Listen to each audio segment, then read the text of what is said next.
G'day, g'day. Welcome or welcome back. I say g'day, but at this point, not sure if it is.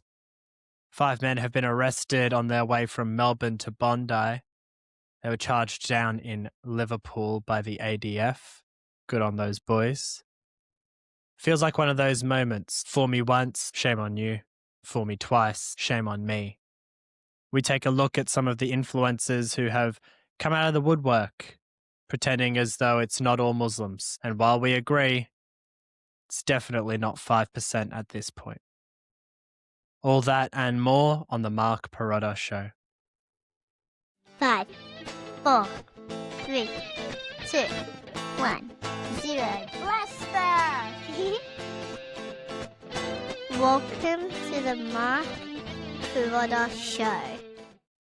For far too long, it seems as though conservatives, specifically Christian and Catholic conservatives, have been raising a 5-alarm fire on this issue. Now, there's a fun spigot of the internet that is trying to claim that this Muslim violence is right-wing terror. Let's make something very clear, and I've spoken about this multiple times. The political spectrum is one big circle, okay? You have your centrists right at the top, okay? You have your right-leaning, you have your left-leaning, and as it goes back around on the spectrum, it ends up all the way basically looking the same. But let's make one thing very clear. Christian right-wing is a completely different thing to Islamic left-wing. We only have to look so far as the Palestinian riots, the marches through American streets, through Australian streets, to see the unholy alliance that exists between Islam and the left wing. Look at who all of the same people are who celebrated Charlie Kirk's murder. Look at who all the same people are who are pretending as though this is anything other than Islamic violence, Islamist violence. Still, after 15 people were shot and killed on the beach in Bondi, pretending as though this is not an issue. Let's take a look at this clip. This is breaking news. I was going to put this episode out on Saturday morning, but I will be releasing this on Friday because it is breaking right now. And so I don't want to be leaving this to Saturday. I'll try to put something else out on the Saturday.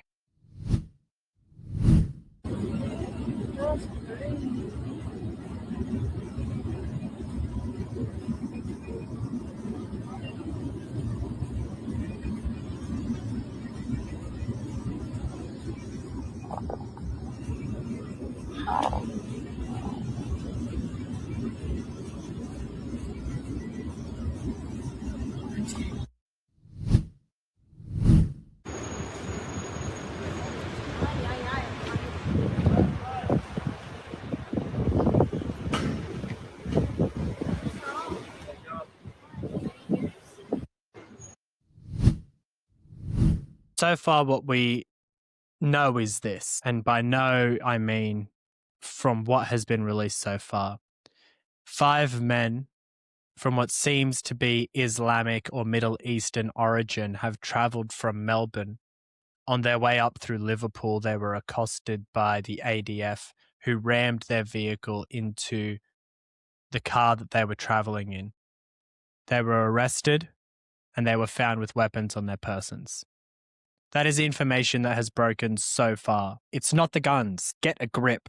Grow up. Say it for what it is. Islamic terror is spreading in Australia, and it's not a consequence of a lack of social cohesion caused by the right wing of politics. It is the inevitable rise of Islamist violence as a consequence of the fact that the book specifically calls for it. I hate saying this mostly because there are people who have seen the text, and in the same way that Christians or Jews who look at the Old Testament versions of what was happening, see it as a product of their time, have separated it out because they have a central thesis that they can run to. That is to say that Christians, Catholics, and Jews have a single source of information coming from a central governing body. Now, Christians less so. Christians throughout effectively America, to be very specific. They don't have a central governing body that dictates what is right and wrong in accordance to the text. It doesn't give them an assist when it comes to actually understanding the context in which the words are written, which is why you actually see a decent amount of Christian violence in America. Mostly it comes in the form of cults, which mostly do harm to their own people. However, when it comes specifically to Catholic, Orthodox, and Judaic principles, the Catholic doctrine passes from a central knowledge source. For the Catholics, it's the papacy. For the Orthodox, it's the Eastern Orthodox Church, and then the Russian Orthodox Church. And you can see where the rulings on certain passages comes down. Only recently, we saw the reiteration of Pope Francis's acknowledgement that no longer are Catholics allowed to believe in the death penalty. Because the death penalty within the biblical context is a consequence of the fact that it is impossible to effectively house these people. And so where you do not need to take a life, you ought not take a life. And now from a human perspective, it is very difficult to understand that ruling. But that sort of central doctrine allows for the Catholic faith specifically to be peaceful. Because we understand as Catholics what has been given to us through the catechism, whereas every church, little church in the Christian world, has its own little, the pastor interprets it his way. There's no central body. Every church is different. That's why you get these mega churches that are just money makers. The Islamic religion is completely different. The Islamic religion has no central doctrine. We have the Sunnis, but they believe that it comes down through the imams, and each of the imams have their own way of doing things. There's no central doctrine specifically because they believe the text is given by God as in handed to them as a physical text through the interpretation of Muhammad from the angel Gabriel. Every word that came out of Muhammad's mouth was God-given revelation. Now, the Sunnis effectively believe that the way that was passed down delineates a necessity to ensure that there is a divine principle that is applied, whereas the Shia Muslims have their own version, which is more similarly related to the Catholic interpretation of how we pass down the faith, which is why far more Shias are actually peaceful than the Sunnis. But there's no central doctrine. Every imam can teach their own thing. There isn't one central body of information. The information that does come out, you see, some Muslims say, no, that hadith is haram, that hadith is this, that hadith is that, this hadith is this.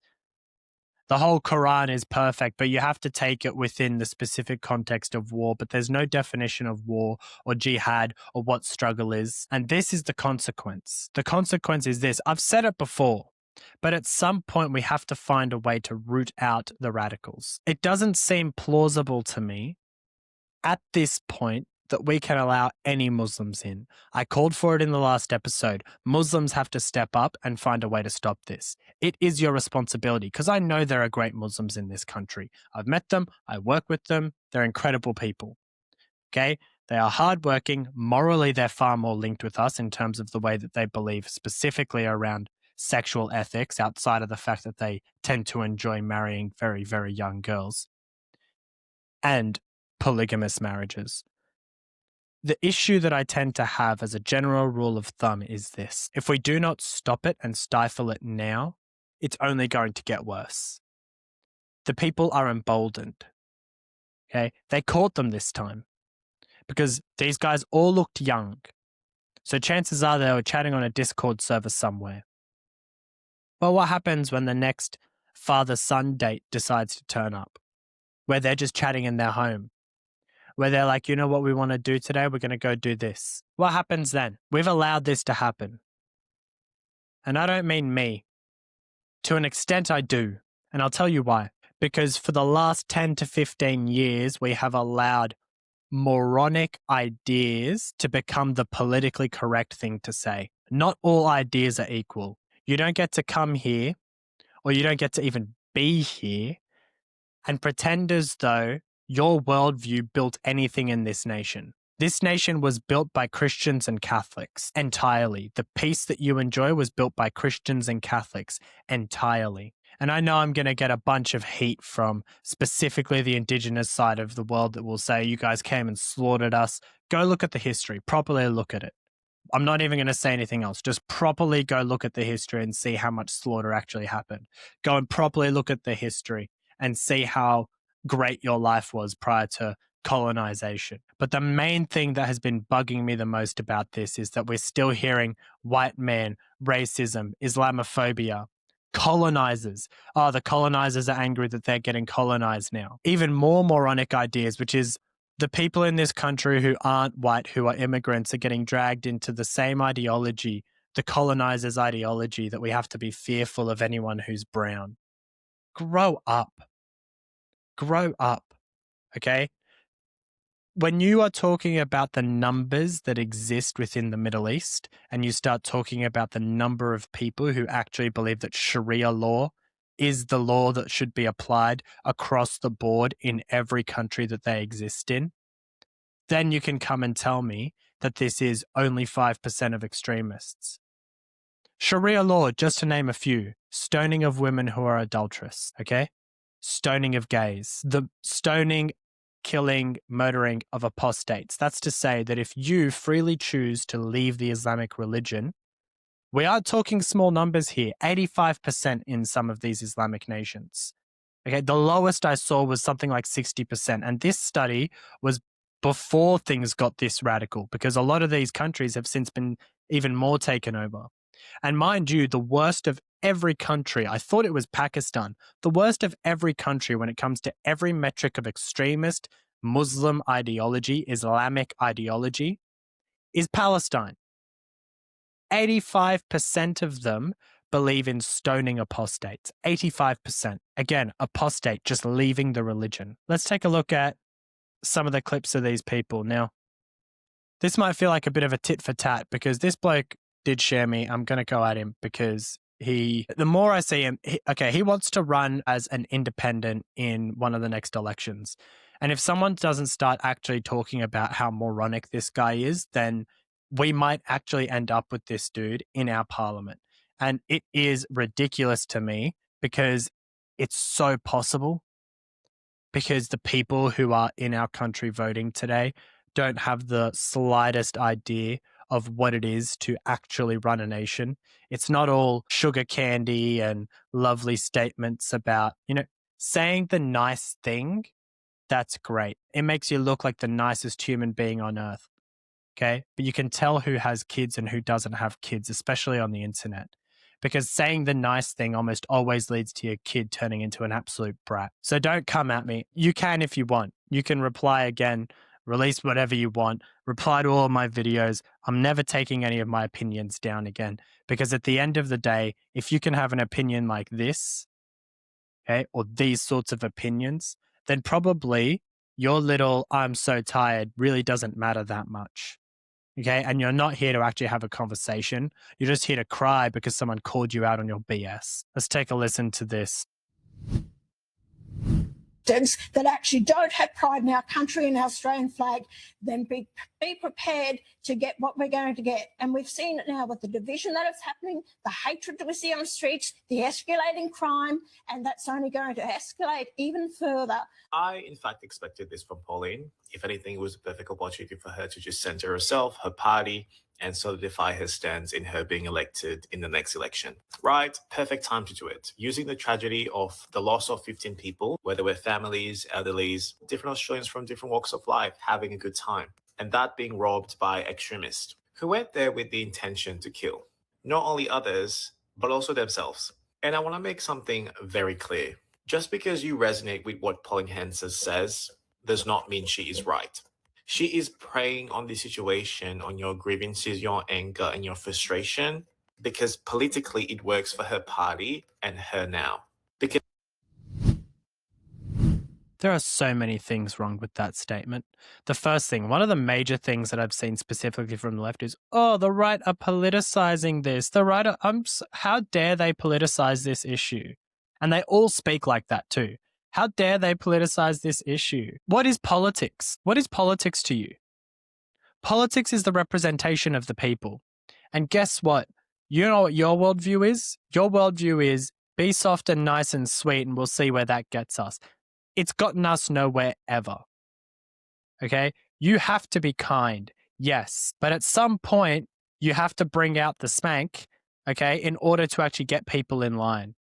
You get more people with the carrot than you do with the stick. Sure. I get that. But at some point, the stick is also important. Your ideology does not work. The first thing he says there is that Pauline Hanson has centered herself in this issue. Let's just take a quick look, okay? Well, there's a few clips here. Let's just take a quick look at the way we already saw Maureen Faruqi's there.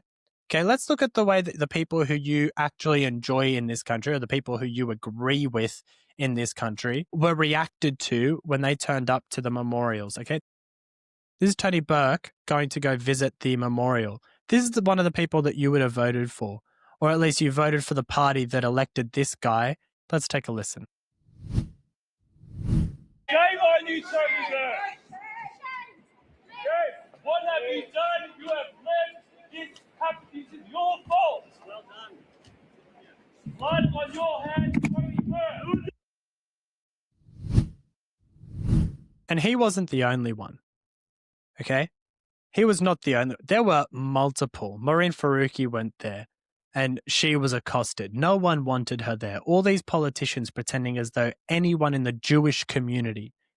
You do understand that, right? The people who are affected by this were the Jewish community. Let's take a look at this other clip. This next clip is Pauline Hanson turning up at the event and Ava Yemeni, who is a Jew, mind you, speaking with her and saying, why is it that you're the only politician that everybody here cheered for when you turned up? And you tell me again that it's centering. She's centering herself. No, she's representing. Mind you, if you ever want to get into politics, that's actually what you have to do. It's representing.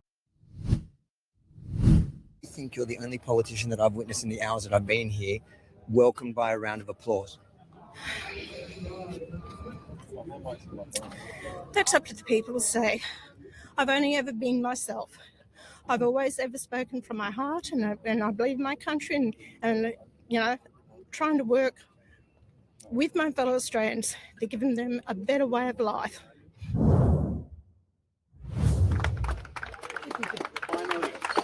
This is the first political person that's come here that's been welcomed with a round of applause. I don't want this to be politicised.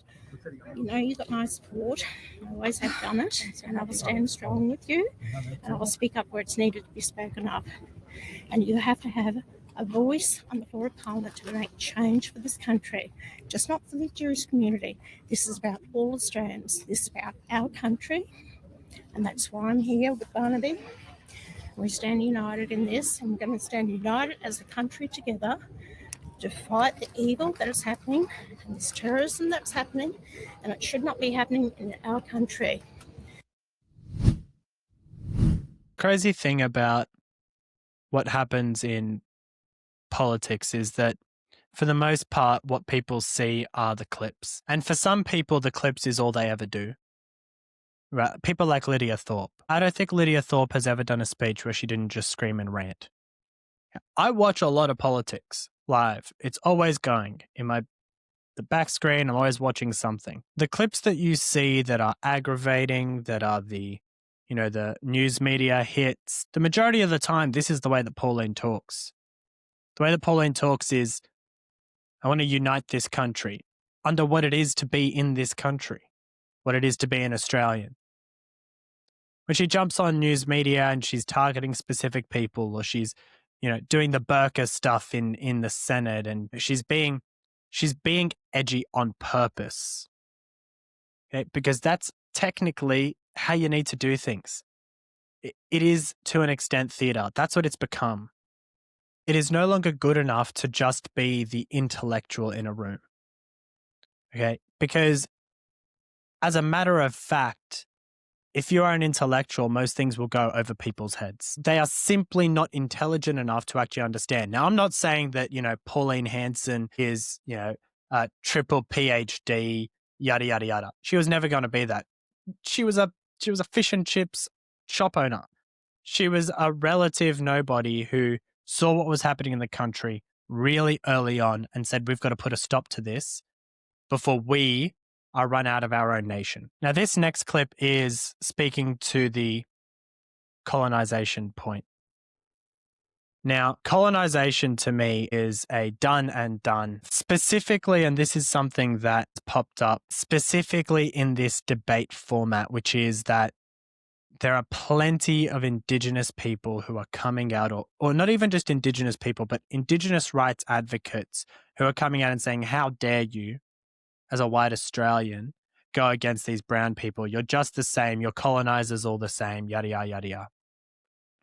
It's become my new favorite thing to say. What doesn't make sense in my head and what seems just such a colossal contradiction at a massive scale, and it's not even like it's just a 50-50 contradiction, it's like a 10% to 90% contradiction.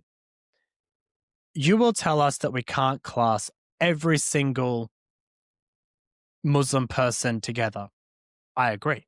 Not all Muslim people are bad. The numbers aren't 5% extremist, I'll tell you that much. It's far more than that. It is far more than that. I explained it last time. The numbers are between 5 and 10% extremists. Extremist means that they will effectively go and they will actually do the extremist activity, the terrorist activity. But there's another 60% who will sympathize with that.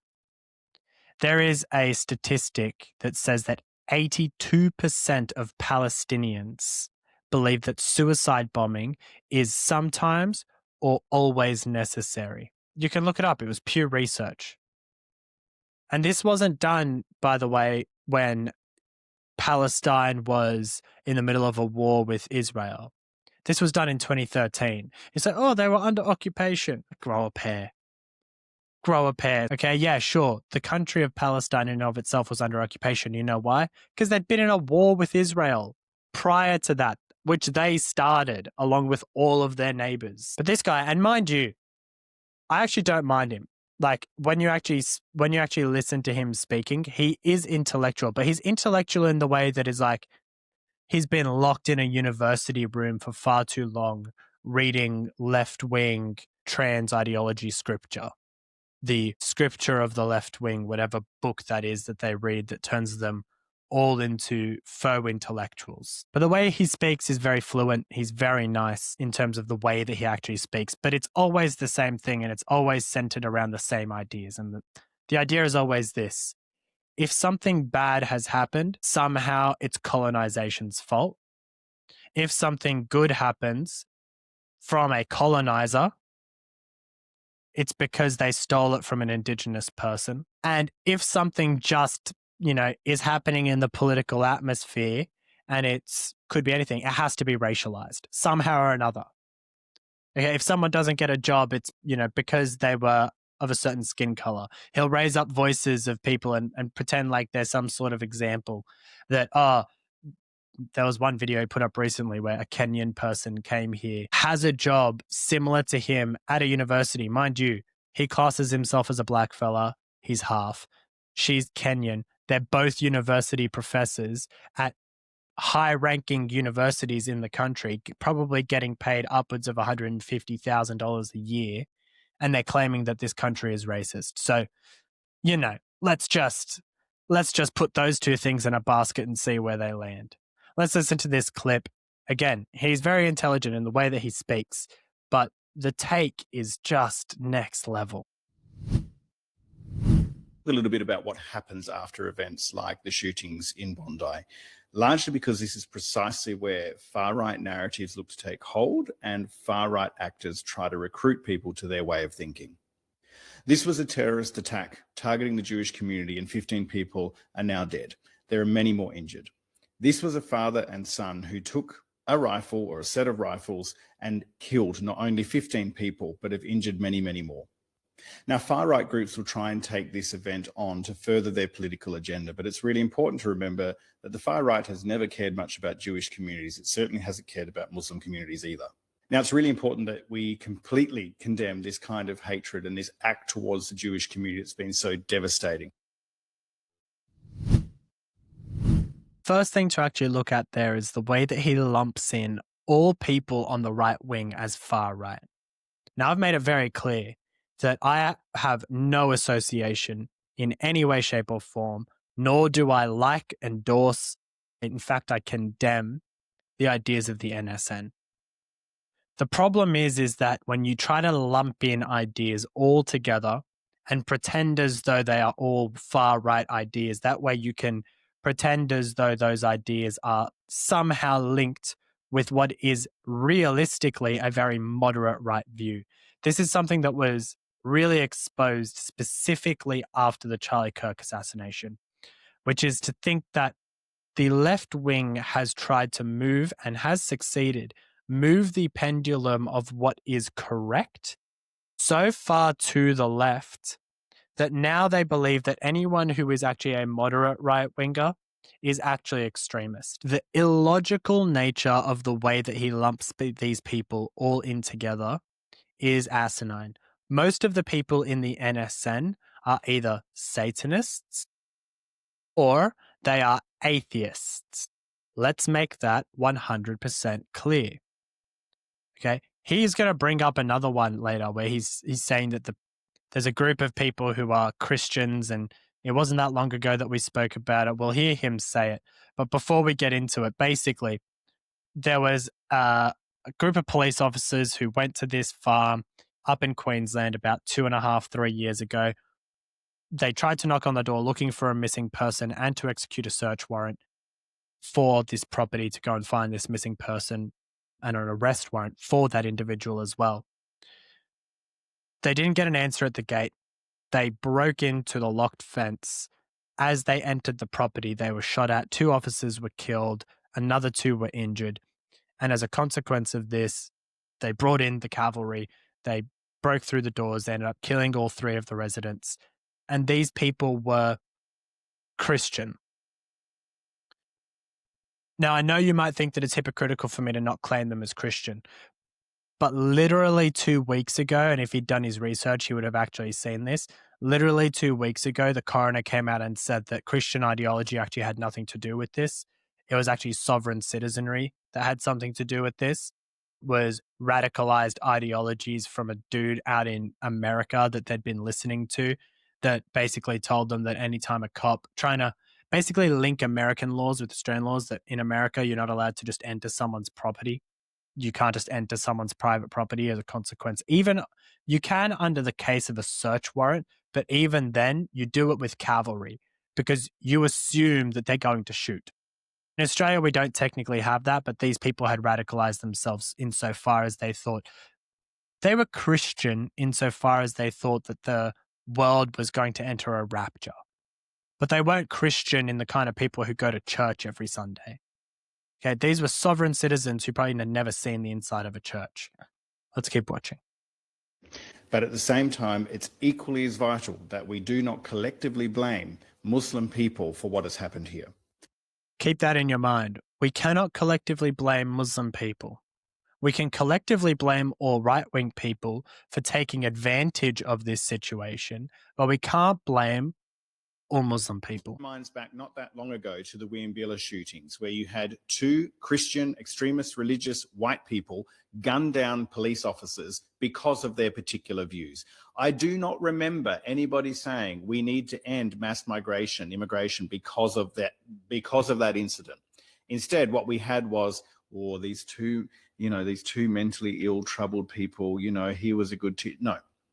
Brown Muslim folk are not afforded the same individual human explanations for their behavior, but white folk are.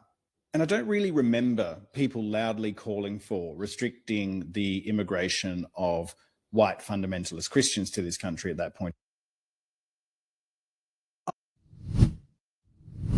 I'll tell you why there was no one calling for it. Because nothing about what they were talking about was fundamentalism. We spoke about this. Islamic fundamentalism is extreme. For a Western nation, it is an extreme ideology. Fundamental, once again, means core, central to. The ideas that these people believed in were not core to the actual Christian or Catholic doctrine. What they believed in was sort of like a Da Vinci Code ethic of Christianity, which is that the entire script is talking about how the rapture is coming, and the Bible is just a prophecy for the future rapture and what is not a good person. So, of course, no one was calling for it. Because if you think about Christian fundamentalism breaks itself down to two things. Okay? Belief in God, honoring your God and loving your God, and loving your neighbor as yourself. That's Christian doctrine. That's Christian fundamentalism. Okay, and that has its own problems from a spiritual lens for us, because there are plenty of people who take that and say, oh, all I have to do is love my neighbor.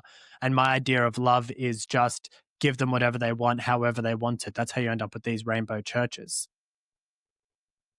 But the major issue that you do actually find never comes from Christian fundamentalism. Ever. Because Christian fundamentalism abhors that entirely. Islamic fundamentalism says, well, it's technically part of Sharia law. So, sort of got to agree with them on that one. You know, there have been very, very few Muslims who have actually come out and spoken up against this. I've seen a few spatterings of it on TikTok. There was that one Shia Muslim who I believe hails from Adelaide, who did a big press conference. There is actually a clip that I will share later about that one. Not in this episode, but we'll be speaking about it again probably on Monday's episode, Tuesday's episode. What I find abhorrent about all of these people, and these people don't have small followings. We're talking 200,000 people plus, right, who believe in these ideas or who listen to these ideas and follow these ideas. Your ideas have built nothing in the world ever. I said at the start of the episode, your ideas have built nothing ever. All your ideas have ever done is build on capitalist Christian societies. Okay, and by build on, I mean taking up one room in that space and then absolutely crapping on the rest of the house. You're like that bad roommate who just leaves everything in the sink, okay, and then says, I love you, good night, see ya. You are not a net positive to this society when your ideas are this insane. Okay, you can't take your lovey-dovey approach to everything to this extent and pretend as though you are actually an intellectual. And trying to do backwards, inside-out gymnastics, pretending as though your whataboutisms are going to do anything for Western society. What about these guys who were tangentially Christian? Have you even actually opened up the Quran? Have you read anything ever from the Quran? I bet you haven't. Because if you did and you actually read the Quran, you would realize that it is one of the most vile texts in human history. You are talking about a text that explicitly calls for the marrying off of children. Okay? And a lot of people will bring up that, you know, oh, there's slavery in the Bible. In the Old Testament, God says, oh, and Jesus says, you know, slaves, be obedient to your masters. And that is entirely defensible, and you know it.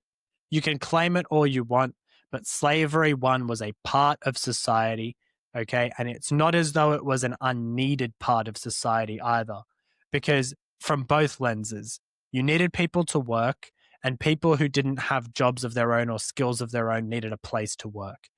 It's not like there was abundant currency in that time. Not everyone just had gold coins to hand out. It was mostly a bartering society.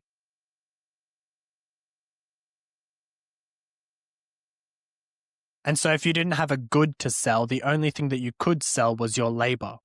And if you honestly at that time were lucky enough to be both housed, fed, and given labor to do all day, while simultaneously having the master of a household be able to look after you, mend you if you get sick, etc., be responsible for you, you were one of the lucky ones.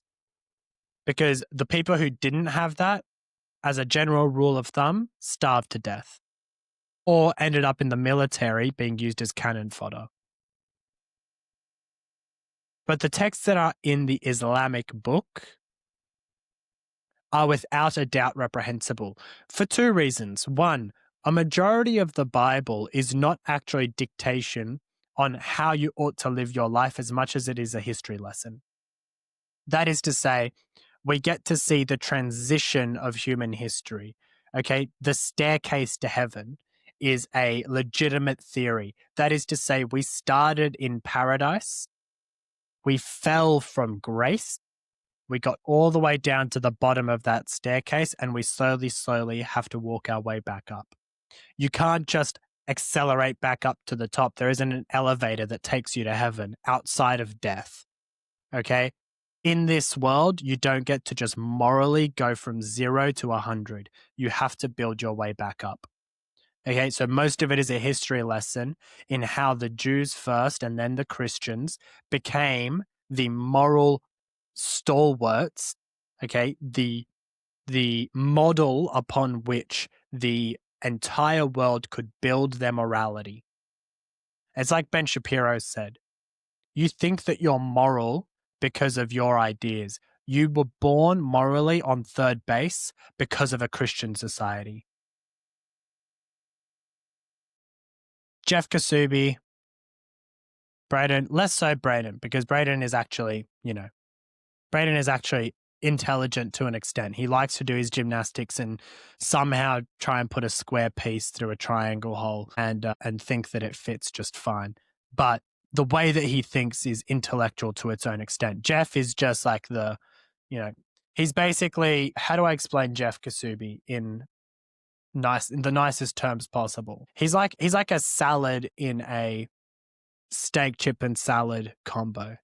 I don't have nice words. I don't have nice words to explain Jeff Kasubi at this point. All right. Him and his followers, well, not him specifically, but the people who were in his following who railed up against me gave me more than likely probably the most physical anxiety I've ever felt in my life outside of the HSC. The people who follow him, at least 50 of them were hurling out death threats. Okay. So at this point, I'm at a point now where my ideas are my ideas. My ideas are the ideas that built this Western nation that you get to call home. And either you sit silent and enjoy it, okay, enjoy the peace and the freedom that was built for you in this nation, or you can get out too. Because at the end of the day, we are sitting here trying to protect you. I said this in last week's episode, or I think it was 3 episodes ago now. At the end of the day, morally speaking, when it comes to what Muslims believe, okay, and the non-radical Muslims, we are far more closely aligned with them than you are. Because at the end of the day, the sexual morality, the family morality, and the morality that allows for the average population to actually succeed within society, those are built off Abrahamic principles, Mosaic principles, most of which you entirely denounce. And as a consequence of you denouncing them, at the end of the day, the person who is going to be most harmed by that is you. The people with these soft ideas. You are like a lamb who is opening up the gate to the wolves, okay? You are the gingerbread man, to be seasonally specific.